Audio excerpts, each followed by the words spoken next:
We are. We are. We are. We are. We are. Lofi Poli Sci. Yes, we are. Lofi Poli Sci coming at you. Michael Pickering here with a very special, very amazing guest today. Joining us, we have Lalibela Walto, who is internationally steeped, an avid feminist, and a justice and equality advocate with a BA in Cultural and Environmental Studies with concentrations in political science, sociology, and anthropology, as well as having begun that amazing journey of graduate studies in the same fields. Lalibela, how are we doing today? We're doing pretty well. It's a beautiful fall Friday in New Orleans, so you can't get too much better than that. Especially since technically it's still summertime, but Yeah. this weather, yeah, it's so beautiful, so beautiful. You know, it's funny, side note, a lot of people when they come on the show, we always start talking about the weather first. It's crazy. It's just one of those things. But Lalibela, thank you so much for coming on. And real quick, why don't you hurry up and tell everyone listening, what are we actually talking about today?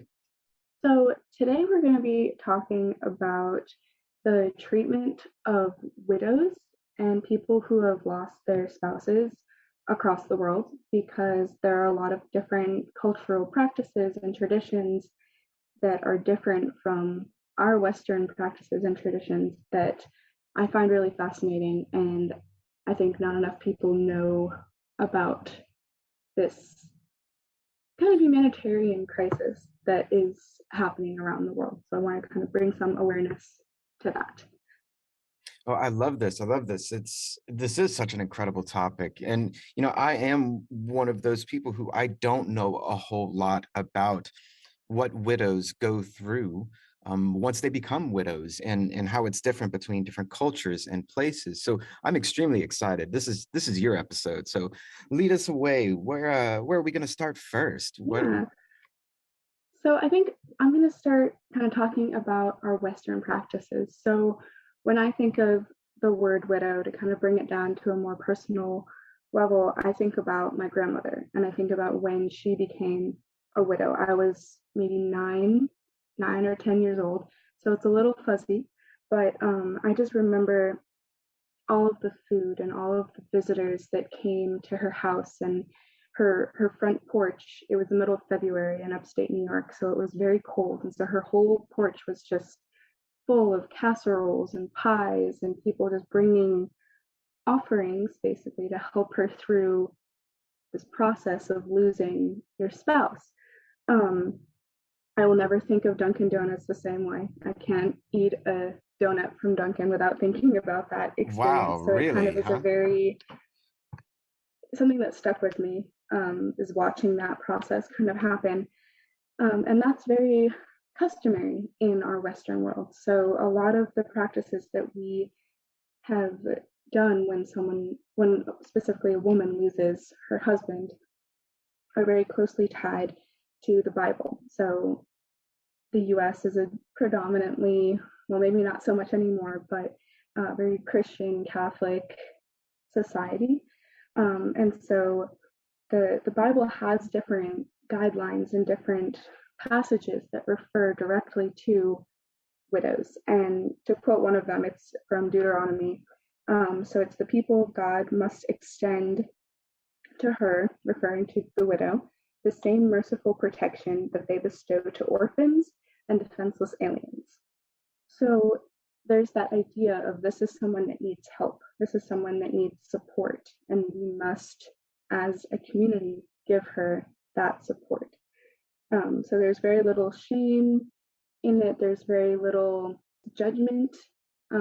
It's more of a sympathy and an empathy that is extended to this woman in our Western practices. That's interesting. I never thought about it as so much of coming directly from the Bible, but whenever you put it in context like that, it does make sense that there's a sense of community to come and support the individual who has just gone through that loss. That's interesting, you know, to think about it in that specific way. Do you see this, and maybe this will help segue to somewhere else in the world, but Yeah. do you see that practice replicated everywhere we go? So definitely not. I would think in some more European countries in Western Europe, it's probably very similar. But I found this really interesting article a few months ago. It was written in 2017. It was in the National Geographic. It's called Widow's Life After Loss, written by Cynthia Gorney and Amy Toensing did the photography for it. And they went to 3 different countries to kind of study this phenomena of cultural treatment of widows. So they went to India, they went to Bosnia and Herzegovina, and they went to Uganda. So I'm going to start by talking about India. It's the first country they went to. I would highly recommend, if people are out there listening, I'll share the link to that National Geographic story because the photos are just very, very breathtaking and beautiful. So they went to the city in India. It's called Vrindavan in 2015, and it is known as the City of Widows. So in India, it is customary for when a woman loses her husband, the family kind of pushes her out of the household, pushes her out of that community, and she is no longer welcome, basically, in her own home. Her children are technically no longer her children. They belong to the family that she married into. And so these widows don't have very many places to go. And so they have kind of migrated in a way to the city, which has about 5,000 to 10,000 widows living within this one city in India. So you can find them singing in temples and praying and leading different like Hindu ceremonies to have shelter in religious temples and different places in the city that kind of provide them food and a place to sleep, even though it might be a room with 50 mattresses on the floor. So they sing these songs and try to earn their keep to be able to continue a life of some sort even after their families have kind of pushed them away. They are customarily forced to wear all white, so they dress in white saris and they shear their hair off, which is a very interesting practice. So Cynthia interviewed this woman who told her that I keep it this way because my hair was his. So she sees her hair as she had this hair for her husband, and now that her husband is no longer here, that hair is gone. And this woman, her name is Adhikar, she was 17 when her husband died, and when she was interviewed by Cynthia, she was 94. So this is something that people just keep doing over time, is this practice of wearing white and of shaving your hair off after your spouse has died. There are definitely some younger widows and some people who are pushing back against this. So that's something that Cynthia also kind of focuses in this article, is the changes in these cultural practices. So people are no longer shearing all of their hair off. They're letting it grow. They're letting it continue to be part of who they are. And slowly there are nonprofits and communities popping up that are trying to kind of give a new life to these women, not only that live in Vrindavan, but in places across India. So the Lumba Foundation and Sulabh International are 2 of the biggest organizations in India. And their mission is to bring life back to the widows. And customarily, they have been discouraged from participating in like cultural celebrations and religious celebrations. But in recent years, in 2015, the Lumba Foundation and Sulabh International have started hosting mini little festivals for these widows. So during Holi or during Diwali, they are saying, hey, like we have a space for you to come and celebrate these holidays free of stigma, free of judgment from other people. And we're going to provide you with colorful saris and paints and candles and fireworks so we can start to celebrate these holidays again that are important to just the fabric of who you are as a person. So providing that community celebration space for these widows to kind of rediscover a life after they've been cast away by so many other people. So it's definitely a slow change, but there are people that are trying to kind of alter the way that these widows are looked at and say, hey, they're still people, they still have potential and lives, and they still deserve food and shelter and the chance to celebrate and to participate in cultural activities and community, even though their kind of role as a wife or a mother is no longer part of their life. I have a couple questions here to think about. Like, so one, this city that you're talking about with 5 to 10,000 widows living there, is this a city of widows? Excuse me, or is this a city that just has a large number of widows in it? It's just a city that has a large number of widows. For some reason, I Okay. think that there are a lot of temples, like religious buildings there, that have said, like, hey, you can come and sing these hymns, or not hymns, but these prayers, and we will in return give you shelter. And so I think it's just a place that people know this is a safe place for me to go. There are other people like me here, and I will be able to find shelter and food and a way to continue living in But this city. that's incredible. 5 to 10,000 widows. I mean, Yeah, that's really, I mean, I have a hard time thinking of another word besides incredible to think yeah, about the number of people that are grouped together in that right. situation. Yeah, And let just me ask, mind-boggling. like, so these widows, and I don't know anything about Hindu culture or religious beliefs, but are widows not allowed to marry again, or are these women choosing not to marry again? Like, what's the cultural and religious Right. practice behind that? So I think customarily they are not supposed to marry again. Okay. But there is actually a quote from the I think it's the Renda, is the religious text that is the Hindu kind of guidebook, so to speak. And in that text, it does say, like, why are you crying over this man that is no more? Pick yourself up and go on to find another. So it's religiously Interesting. not prohibited for them to remarry, but it is such a strong cultural practice that it kind of overrides that religious practice, which is interesting because you think that they would be so intertwined, and in some ways they are, Right, right. and in some ways they are not. It's just, it's like you can if you want to, but you're going to get an immense amount of probably shaming and ridicule if you do choose to remarry, which is really interesting. It is, because normally you're right. You do think of culture and religion as being so intertwined, Right. or that religion influences culture so Yeah. much. It's rare to think about, especially in India, where the past several years we've seen a resurgence of Hindu nationalism, Mhm. of religious politics, where religion influences all aspects of life so much. But here we're Right. seeing a cultural practice that is perhaps overtaking as a dominant role in, versus a religious belief.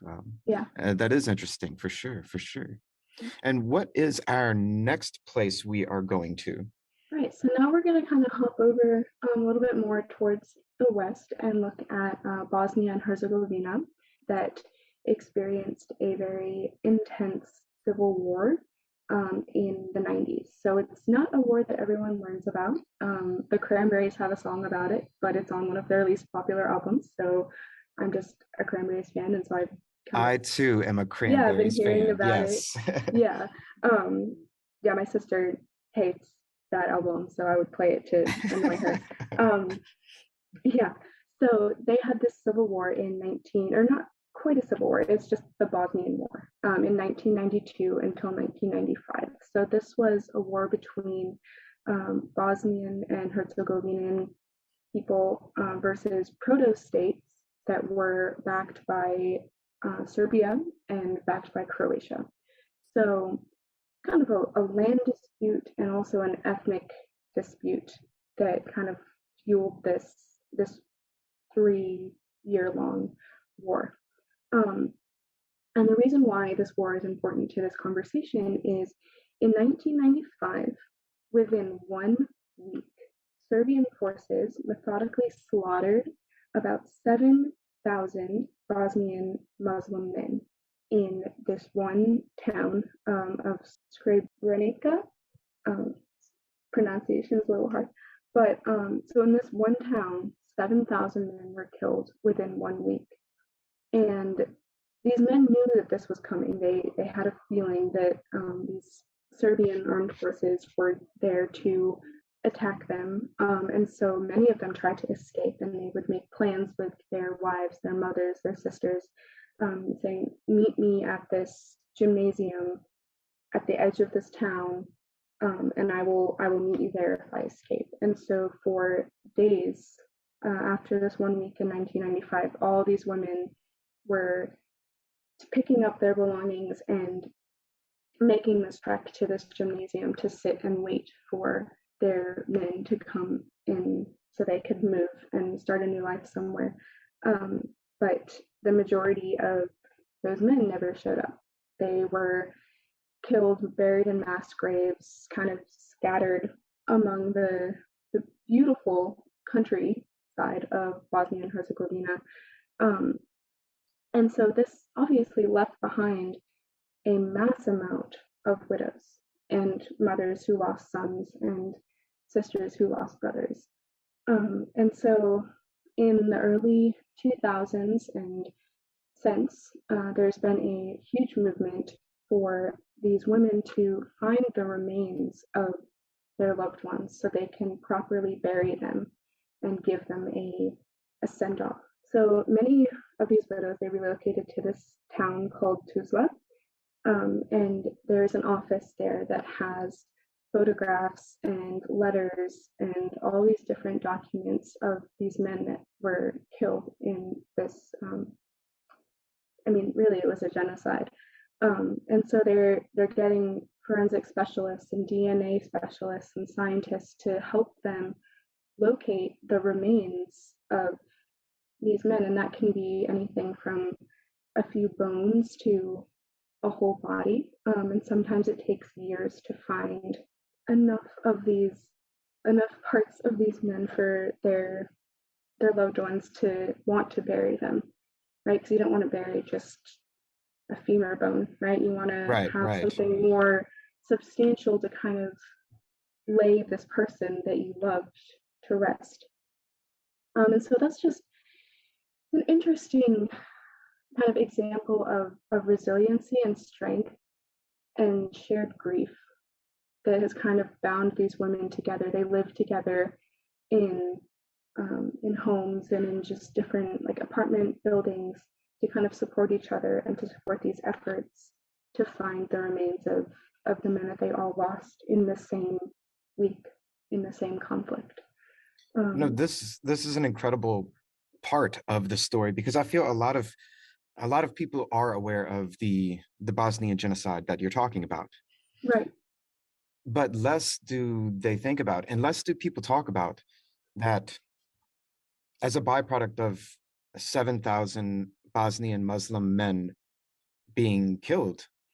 But you're looking at the immediate creation of maybe up to 7,000 widows in 1 week. Like with India, you were talking about 5,000 to 10,000 widows living in this one community, but those widows were, probably over years and years and years of losing husbands, and a few at a time or one by one they migrate to that city. But here, thousands of women become widows all within the span of a week. Mm-hmm. And I could not imagine the kind of real life impact that would have on a community. Yeah. But like I said, I've never even considered the fact that from the Bosnian genocide that so many thousands of women automatically became widows. Yeah. Has there been any other further update about how these women are moving as a community? How they're proceeding moving forward? Right.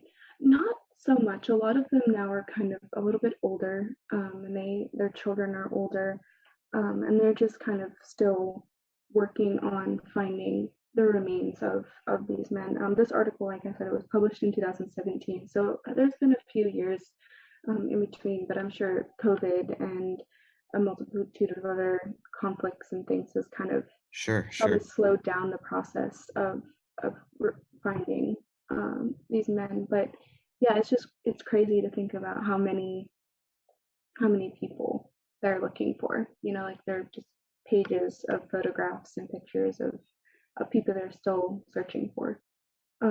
So yeah, without a doubt. That's an amazing story, and like I said, an amazing side of a piece of history that doesn't necessarily get talked about all that much. Right. Yeah, and again, we have the kind of religious connection too, where these men were targeted because they were Muslim, because they had a different ethnicity and a different religious practice than the Serbian forces that decided that they needed to cleanse these people out. They needed to get rid of them for whatever reason. So yeah, it's very interesting that we have that kind of religion has caused this crisis and this heartbreaking phenomenon that's happening now. Oh, religion and wars. Oh, yes. All of human history since the beginning of time. Yeah. maybe one day we'll do an episode on religion and wars, and that'll probably be a long one. That would have to be a series. That would have to be like a month long. Right. Like every week we cover a different conflict. But where are we going next? What's our next country that we're talking about? All right. So the next place that we're kind of gonna go to is Uganda. So country in Africa, very clan-based, very lots of different groups of people that reside in this one country, but all of these clans and these groups do share the treatment of widows as something that kind of is a very Ugandan practice. So Uganda did rewrite their constitution, and that does promote gender equality and kind of changes the way that the country is trying to look at these issues. So there is a law that says that if a man passes away, his spouse is entitled to the land and the financial resources, the property to follow the man's will is in the law. But that law is not put into practice in many places. So once a man passes away, it is customary for the woman to lose ownership of her house, her crops, all of her financial resources. Her children are taken in by the husband's clan or family. And then often she is told, you will be marrying your husband's brother, or you will be marrying this uncle, or this other member of the clan to be a second, third wife to this other man. So this is just a very, I don't know the word for it. It's just such a mind-blowing thing that just like all of a sudden your entire life is just broken up and given away to all these different people that, you married this one man, and now all of a sudden all of what you have built with him is no longer yours, including your children.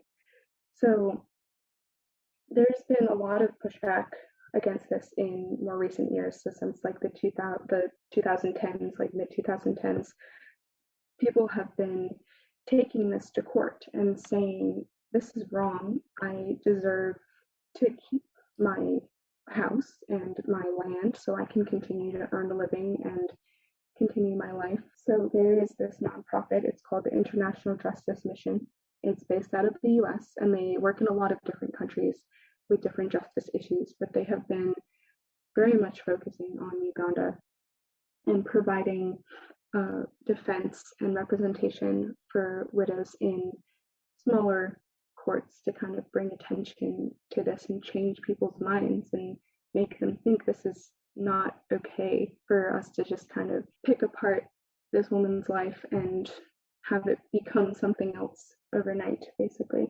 This is bringing some pushback as well because people are skeptical. They are not sure that they're ready to give up these cultural practices. And so if a woman decides to take this to court, There have been stories of people burning crops and burning houses, forceful evictions, of coming and forcibly removing people from their homes to make them go live somewhere else. So there's not just the issue of the cultural practice, but it's the ramification of trying to kind of fight against that cultural practice. It's you're putting yourself in a position of danger either way. So that's a very kind of harrowing thing to think about. And it's like you have this cultural practice, and then if you try to fight against it, you might be putting your family in more danger than if you just kind of went along with what the clan or the family of your husband was telling you to do. This is terrifying. Yeah, it is. It really is. And there are also some men that have become more aware of how unfair and unjust this is. And there are stories of people leaving documents, leaving wills saying that once I pass away, my house and my crops and all of this is still going to go to my wife. And that is my wish, that is my will. But those aren't always listened to, even if it's in words. There's a story of this woman, her name is Tumashova, and she lost her husband while she was pregnant with her sixth child, and he had written this type of statement saying that everything will be hers after I pass away. And his clan thought that she had bewitched him, that she had performed some type of magic on him to make him believe that she was the rightful owner of all of these things that are his and not hers. So there's that too. There's like this belief of the woman being this conniving and manipulative force that will take advantage of a man once he passes away. So there's that extra kind of layer of very deep cultural view of the woman in many societies in Uganda. Yeah, but there is the international justice system, and then there are other organizations and other attorneys and lawyers that are trying to come in and help people fight for their rights. But it is just such an arduous process sometimes, because you're trying to fight the law and enforce the law when everyone around you believes that law should not really exist. So Right. It's the difference of facing de jure versus de facto discrimination, right? Like de jure discrimination, it's when it's an actual law, which right, you can change by changing the law. But right, de facto discrimination is cultural practices. And, even in this country, in so many kinds of different ways, discrimination still exists because it's oh yeah, a cultural practice. right, And that takes sometimes, sadly, generations to change culture, right? yeah, So long time.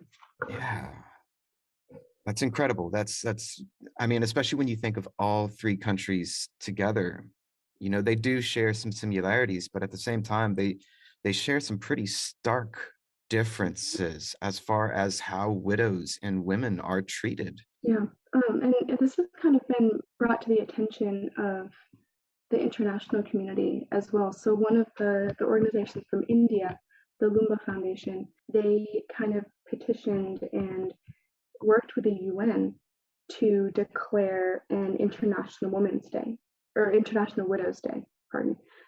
So that is June 23rd of every year, is recognized by the United Nations of honoring widows all over the world and kind of recognizing that this is a humanitarian crisis that is going on. This is something that is inhibiting the development and the advancement of women's rights and women's empowerment all around the world.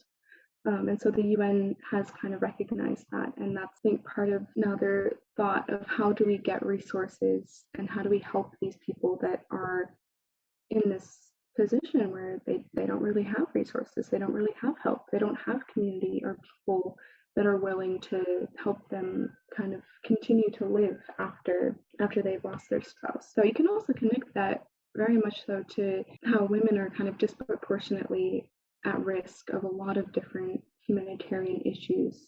You think about it with immigration in this country. I just finished this very, very fascinating book that details the journey of this one woman who was brought here as a kid illegally in like the early 80s and then deported to Mexico and then came back. And it's just this, there's so many consequences and things that happen simply because you're a woman that just make life a little bit harder. And if you're in a culture and in a place where, you know, you're kind of ostracized, once you lose the man that is in your life, it's just mind-boggling to me. It just makes me so sad, but also so riled up to try to change this thought process and this thought pattern that we're seeing in a lot of the world, even in this country, you know. And I think you're absolutely right. And I think to further your point about how women are marginalized in many ways more because they're women. If you think about, like, what year did you say that International Widows Day was created? Oh, I think it was 2011. Right, Yeah, 2011. That's only 11 years ago. Yeah. Like, Yeah. widows, the like from the Bosnian War, that happened in the 1990s, Mhm. right? So like, this is not a new issue, but yet only for Yeah. 11 years has the international community been recognizing it. Yeah, it's crazy. And it's just, I think, to kind of make people think about how this issue like affects people around the world, it's like it's furthering the belief that when if you're a woman, you only have value if you are married, if you're fertile, if you are able of producing a family and raising a family, and that is your purpose. That is what you are here for. And then once your husband dies, all of that is kind of taken away from you. All of a sudden you're nothing. That is just so just damaging to mental health, to the development of kind of what a woman would think of herself in these societies. It's like, oh, it's my only purpose just to be a mother. And then once my husband dies, I'm no longer a mother. That just doesn't, because your children are taken away and raised by somebody else, like that just doesn't make sense to me. Yeah, it's just really sad. So just to bring that awareness to people, to be like, this is a real issue, that runs deeper than just the individual stories of someone losing a spouse and being kind of ostracized. It's the deeper kind of cultural sexism that runs throughout the world that needs to change. And I think that's an excellent way of putting it. Like, whenever I think about, like asking you, why is this issue important to you, or why do you think other people should think about why this is an important issue? Like, so if I were to say or ask you, do you think that this is maybe, do you think discrimination against widows perhaps happens everywhere, including here? I'm sure, yes. Yes, I mean, I have a couple friends who have mothers who have lost their husbands, and there's always this kind of interesting, like, oh, when are you gonna find a new man? When are you gonna remarry? When are you gonna regain your, like, put yourself out there and like be desired again by a different man? And it's like you don't need that. Like, it's just it's putting like their worth in whether they're married or not. So this it definitely is something that happens here. And even if you have a wonderful support system, it still is like there's always going to be that little cultural button people keep pushing of when are you going to remarry, when are you going to find someone new, when are you going to have a man again, you know. So it yeah, that never really goes away. Right. It's almost as if that societies and cultures are tying a woman's identity to the identity of a man. Right, right. I mean, in India with the whole hair sharing thing, it's that is your womanly appeal, is your hair. And once your husband dies, oh, you're not appealing anymore. You're not beautiful anymore. You have to shave your hair off. Like, Yeah, yeah, that's it's mind-boggling to me. mind-boggling. Yeah, Well, yeah, let me ask you, so you said like this article came out in 2017, and mhm, 5 years really isn't much time when you're talking about cultural change around the world. right, But just maybe, how do you feel about this? But where do you think this issue is going moving forward? Do you feel right. like progress is going to be made? I think so. Yeah, I think the step of, even though it was like you said 11 years ago, the step of the UN announcing the Widows' Day and kind of recognizing this is an issue. That's definitely important. And then there are those nonprofit organizations that are going in and trying to change things and slowly kind of unravel this cultural fabric to create a new picture out of it. So I do see it going in a more empowering direction for women in these countries specifically, and also kind of worldwide. Just the awareness that is being brought to this, I think, is a big step in bringing awareness to that this is a problem, and then how do we fix the problem. So yeah, I see it going in a direction of change, in a direction of progress. That's my hope, and that's also kind of where I see the trajectory heading towards. Well, then let me ask you one final thing for the show. What words would you leave people with about this issue? Go ahead and go. Okay. So for last words, I think I would like to just kind of challenge everyone to think a little bit outside of their own sphere of experience and their own box, and to just be aware of what is happening in the world around you and the issues that we may not think are issues, to think critically about them and to just kind of unpack them a little bit more than you might on your daily kind of scroll through the news. Just to be aware of how the treatment of widows and of people who have lost spouses, to have empathy for that, and to have just an understanding of why this issue is important and why women empowerment and women's rights are important on a global and on a local scale. So, I'd like to thank everyone for listening. Like I said, I will share that link of the National Geographic story with Dr. Pickering, so we can kind of share the Yes, pictures. definitely And send it in. I'll yeah, attach it everywhere that we post this up. I mean, awesome. truly, thank you, Lalibela, for coming on Aw, and talking about this thank you. issue, because it's even a different part of advocating for women's rights than that's normally focused on. And again, thank you so much, Lalibela, for coming on. And please do come back soon. I would love to. And that's a brief snapshot of what's going on in the world today. Do you have questions for Lalibela? Write in, send them on in. She'd be happy to hear from all of you. And always remember that Lofi Poli Sci is more than just me. It's the we that we be. Lalibela and Pickering, signing off.